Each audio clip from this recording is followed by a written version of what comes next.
La foi sans les œuvres, la foi avec les œuvres. Herman Dewey, artiste musicien gospel, artiste comédien. La foi sans les œuvres, la foi avec les œuvres. Nous parlons de la foi. La foi.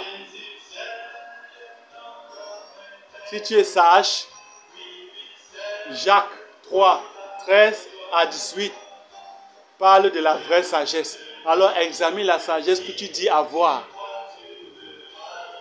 Examine la sagesse dont tu dis avoir. Si c'est la sagesse de Dieu ou des démons.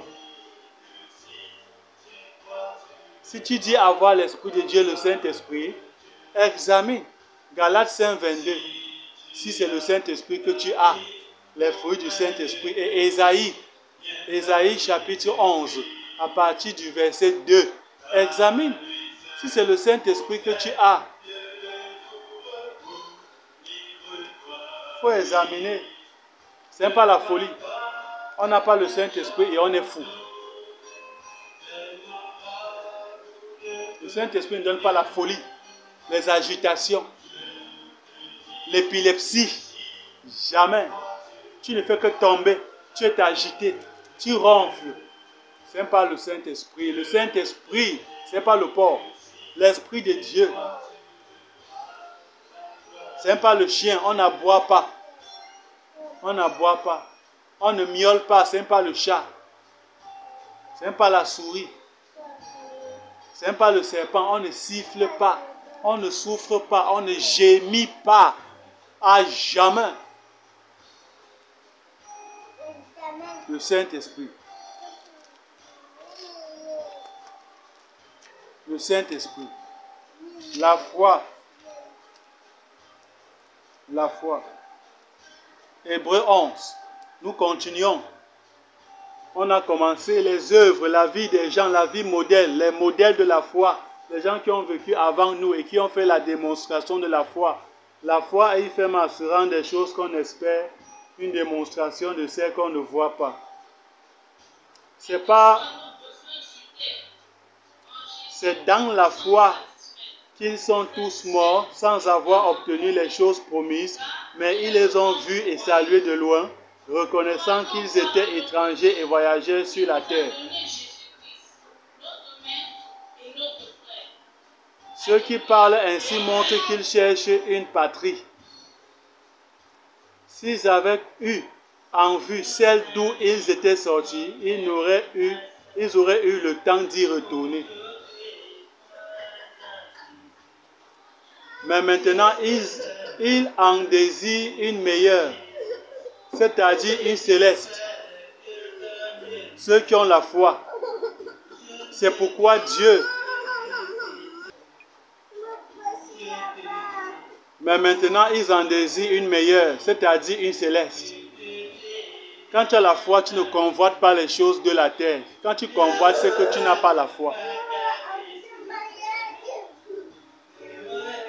C'est pas la foi qu'Abraham offrit Isaac lorsqu'il fut mis à l'épreuve et qu'il offrit son fils unique, lui qui avait reçu les promesses et à qui il avait été dit, en Isaac sera nommé pour toi une postérité.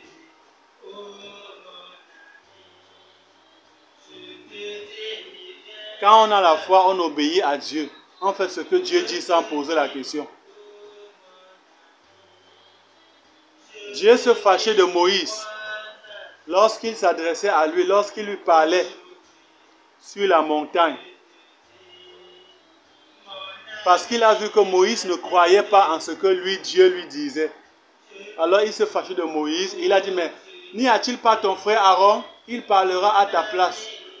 Quand Dieu te parle, quand tu lis la Bible, tu crois, tu n'as plus de problème, ni d'inquiétude, ni de soucis. Tu ne poses même plus de questions. Tu lis, tu acceptes, point. Tu crois, tu acceptes, tu es calme, tu es tranquille. Il n'y a plus les questions, il n'y a plus les inquiétudes, il n'y a plus les préoccupations, il n'y a plus les soucis, il n'y a pas la peur, il n'y a pas le doute, il n'y a pas les hésitations. Il n'y a pas la honte, il n'y a pas la crainte de l'homme. La foi vient de ce qu'on entend et ce qu'on entend vient de la parole de Dieu, la parole de Christ. Dieu a dit à Moïse, ce peuple-ci a un cou roide, il est endurci, il est incrédule. Tu lui parles, il n'accepte pas, il ne comprend pas, il n'obéit pas.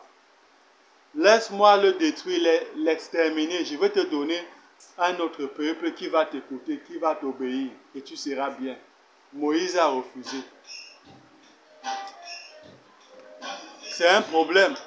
C'est pourquoi il n'est pas entré à Canaan. En ce moment précis, il n'avait pas la foi. C'est pourquoi Dieu s'est fâché de lui en lui disant, j'ai dit frappe le rocher, tu en as frappé 2 fois. Dieu a dit frappe le rocher une fois, l'eau va sortir, le peuple va boire.